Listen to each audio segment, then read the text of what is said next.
You're listening to This Week in Cardiology from theheart.org on Medscape. Hi everyone, this is John Mandrola from theheart.org Medscape Cardiology, and this is This Week in Cardiology for September 22nd, 2017. This week, PCSK9 drugs and diabetes, allegations against St Jude Medical devices, carotid interventions, food as medicine, and death with dignity. First up is the issue of PCSK9 drugs and diabetes. One of the potential downside of statin drugs might be a higher incidence of diabetes. PCSK9 drugs lower cholesterol to a much greater degree than statins.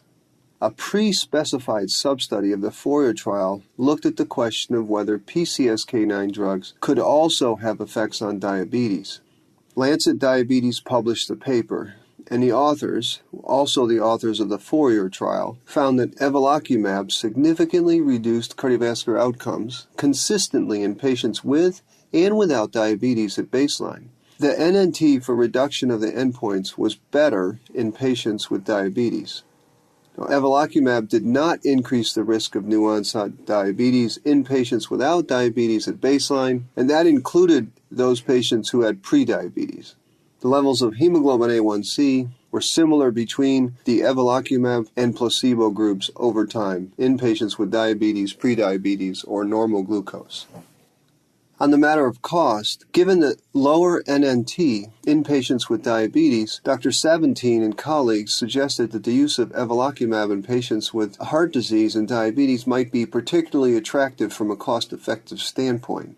Now, we shall see about this. The thing is, the cost of these drugs will have to come down significantly for cost efficacy even to be in the ballpark. Another quick note on the PCSK9 drugs that was brought out in a news story is that next year, likely, we'll hear the results of the Odyssey Outcomes trial, which looks at the other PCSK9 drug called aliricumab, and this study will look at the drug in post-ACS patients.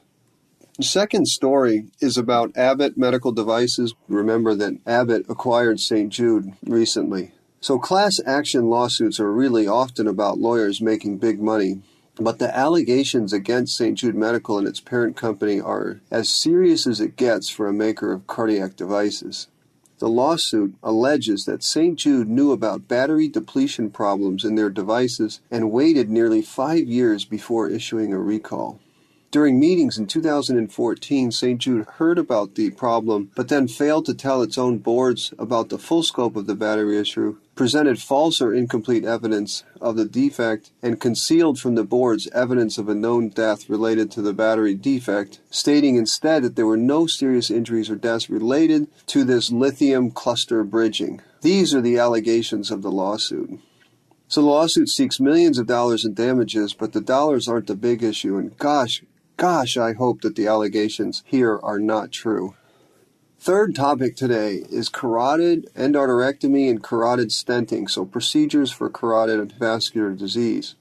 Now, typically, studies that look at temporal trends of this or that often don't add much to our knowledge. But one of these sorts of studies, looking at carotid procedures, yields some interesting information as well as some, dubious speculations in the discussion section. A large group of researchers, and they were publishing in JAMA, chronicled the rates of carotid endarterectomy and carotid stenting and the outcomes of these procedures from 1999 to 2014. The authors found that the rates of carotid endarterectomy in the U.S. are declining, while carotid stent procedures increased until 2006, but now they've declined. The really good news from this study is that outcomes after carotid endarterectomy have improved.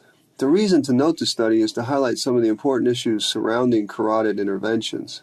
One is that the authors spend more than a few words speculating that the declining rates of carotid endarterectomy have to do with improving treatment of vascular risk factors or possibly increasing the number of stent procedures.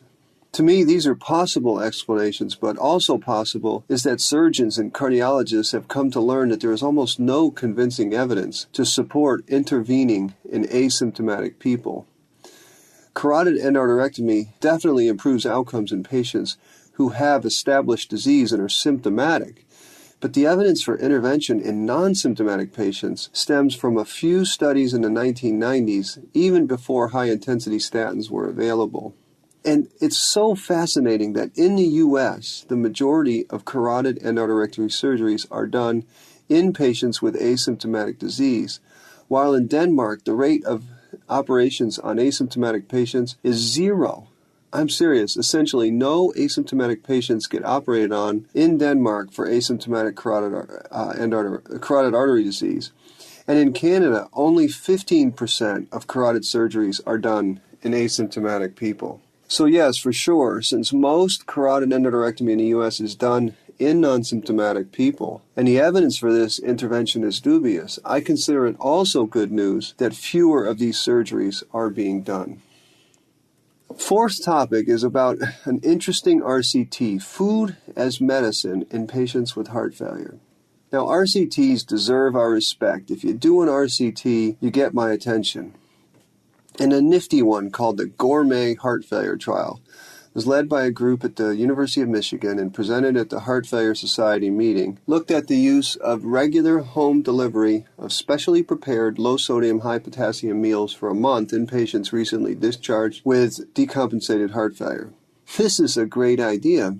And there was a trend toward improvement in outcomes in the intervention arm. The primary outcome was a KCCQ clinical summary, and it improved in both groups, but by a larger margin in the group that had the prepackaged meals.